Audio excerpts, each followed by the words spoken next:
Everyone talks about how Ashwathama survived the Mahabharata. But survival was never his reward. It was the sentence. To outlive the world that shaped him. To wake up every century in a place that no longer speaks his language. To remain, while meaning erodes around him. Immortality sounds like power until you realize it comes without forgiveness. For thousands of years, he has watched ideals harden into symbols, symbols flatten into slogans, and slogans collapse into noise. This is not the story of an immortal warrior. This is the psychology of a man trapped inside time after time, moved on without him. And by the end of this story, you may realize why death was never the cruelest fate. Ashwathama remembers a world that no longer exists. A world where words carried weight, where vows mattered more than victory, where teachers were questioned by conscience, not by ego. War was brutal, but it was not hollow. Even violence had boundaries. Even enemies shared a moral language. Back then, pain led somewhere. Loss became grief. Grief became reflection. Reflection became meaning. Even death had dignity. And Ashwathama belonged to that world, not as a monster, not as a myth, but as a man who believed that actions echoed beyond the self. Meaning was not negotiable. It was permanent.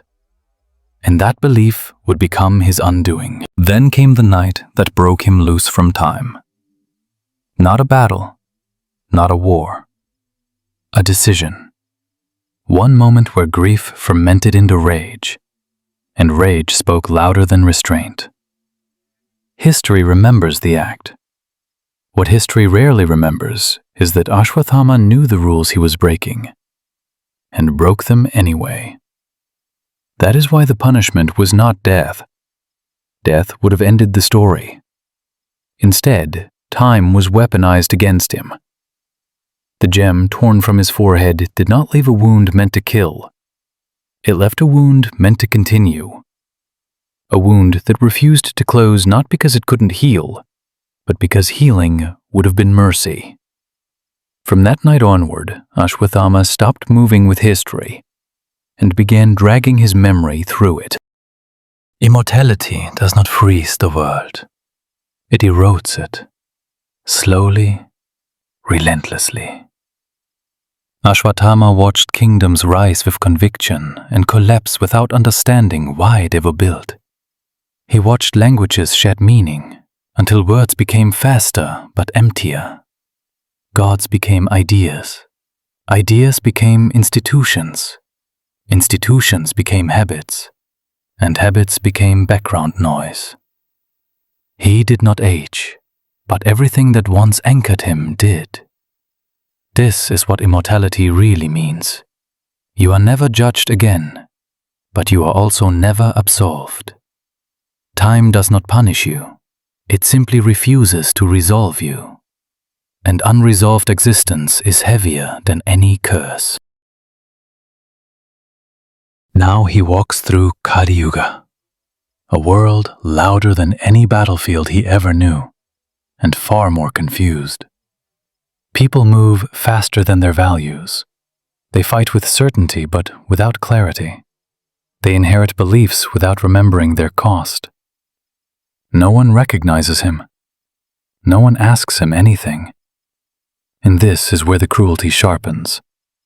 Because exile hurts, but invisibility wounds deeper. Ashwathama is not angry at this world. Anger would imply connection. He is untranslated by it. The language of restraint he speaks has no audience. The codes he lived by are archived, not practiced. He carries memory in a civilization that has mastered forgetting. The wound on his forehead still burns, not constantly, selectively. Crowds make it throb. Repetition makes it ache. Certainty without wisdom makes it scream. Because the pain is not in the flesh, it is in recognition. Every time humanity repeats an old mistake with new confidence, the wound opens again. The nights do not end cleanly. Sleep offers no reset. And yet, Ashwatthama continues, not as penance, not as punishment, but as evidence. Because some wounds are not meant to heal. They exist to testify. Ashwathama is not waiting for death. He is waiting for coherence, for a world where actions reconnect to consequences, where endings mean something again, where restraint is not mistaken for weakness. Until then, he remains what history refuses to process, a living reminder that progress without memory is not evolution. It is repetition at higher speed. And perhaps that is the final cruelty of immortality, to witness humanity advance technologically while circling the same moral failures, convinced each time that this version will be different. Ashwathama walks forward while time moves around him, a scar moving through centuries, a memory that cannot be buried.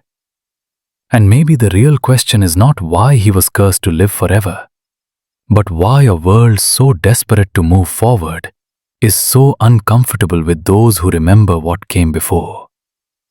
Because if immortality is a burden, what does it say about us that we treat forgetting as freedom?